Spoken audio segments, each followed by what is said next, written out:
ರಾಜ್ಯಕ್ಕೆ ಸಿಎಂ ಸಿದ್ದರಾಮಯ್ಯ ಅನಿವಾರ್ಯ. ಬಹುತೇಕ ಕಾಂಗ್ರೆಸ್ ಶಾಸಕರ ಅಭಿಪ್ರಾಯ ಇದೇ ಇದೆ.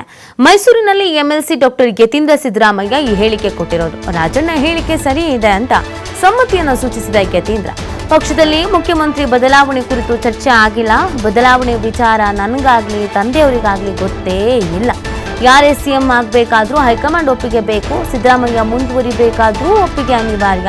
ಇದೇ ಮಾತನ್ನ ತಂದೆಯವರು ಹೇಳಿರುವುದು. ಯತೀಂದ್ರ ಕಾಂಗ್ರೆಸ್ ಪಕ್ಷದಲ್ಲಿ ಸಾಕಷ್ಟು ಮಂದಿ ಆಕಾಂಕ್ಷಿಗಳಿದ್ದಾರೆ, ಅವರೆಲ್ಲರಿಗೂ ಸಿಎಂ ಆಗಬೇಕು ಅನ್ನುವಂಥ ಆಸೆ ಇದೆ ಅನ್ನೋದನ್ನು ಕೂಡ ಹೇಳಿದ್ದಾರೆ.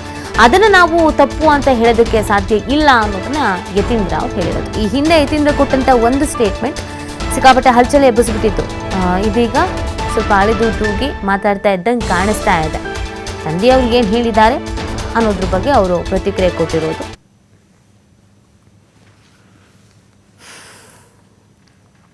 ಗೊತ್ತಿರೋ ಹಾಗೆ ಪಕ್ಷದಲ್ಲಂತೂ ಸಿಎಂ ಬದಲಾವಣೆ ಬಗ್ಗೆ ಚರ್ಚೆ ಮಾಡಿಲ್ಲ, ಅಥವಾ ನಮ್ಮ ತಂದೆಯವ್ರಿಗಾಗಲಿ ಅಥವಾ ಬೇರೆ ಲೀಡರ್ಗಾಗಲಿ ಸೂಚನೆ ಕೊಟ್ಟಿಲ್ಲ, ನನಗೆ ಗೊತ್ತಿರೋ ಮಾಹಿತಿ.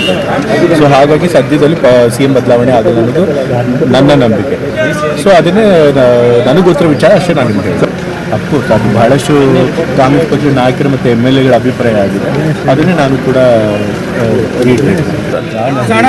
ಈ ಕಾಂಗ್ರೆಸ್ ಪಕ್ಷದಲ್ಲಿ ಬಹಳಷ್ಟು ಜನ ಅರ್ಹ ವ್ಯಕ್ತಿಗಳಿದ್ದಾರೆ ಸಿಎಂ ಆಗುವಂಥದ್ದು. ಖಂಡಿತ ಅವರು ಕೂಡ ಕ್ಲೇಮ್ ಮಾಡೇ ಮಾಡ್ತಾರೆ, ಅದನ್ನು ತಪ್ಪು ಅಂತ ಹೇಳೋಕ್ಕಾಗಲ್ಲ. ನನಗೆ ಗೊತ್ತಿರೋ ಹಾಗೆ ಪಕ್ಷದಲ್ಲಂತೂ ಸಿಎಂ ಬದಲಾವಣೆ ಬಗ್ಗೆ ಚರ್ಚೆ ಮಾಡಿಲ್ಲ, ಅಥವಾ ನಮ್ಮ ತಂದೆಯವ್ರಿಗಾಗಲಿ ಅಥವಾ ಬೇರೆ ಲೀಡರ್ಗಾಗಲಿ ಸೂಚನೆ ಕೊಟ್ಟಿಲ್ಲ, ನನಗೆ ಗೊತ್ತಿರೋ ಮಾಹಿತಿ. ಸೊ ಹಾಗಾಗಿ ಸದ್ಯದಲ್ಲಿ ಸಿಎಂ ಬದಲಾವಣೆ ಆಗಲ್ಲ ಅನ್ನೋದು ನನ್ನ ನಂಬಿಕೆ. ಸೊ ಅದನ್ನೇ ನನಗೆ ಗೊತ್ತಿರೋ ವಿಚಾರ ಅಷ್ಟೇ ನಾನು ನಿಮಗೆ ಅಫ್ಕೋರ್ಸ್ ಅದು ಬಹಳಷ್ಟು ಕಾಂಗ್ರೆಸ್ ಪಕ್ಷದ ನಾಯಕರು ಮತ್ತು MLAಗಳ ಅಭಿಪ್ರಾಯ ಆಗಿದೆ.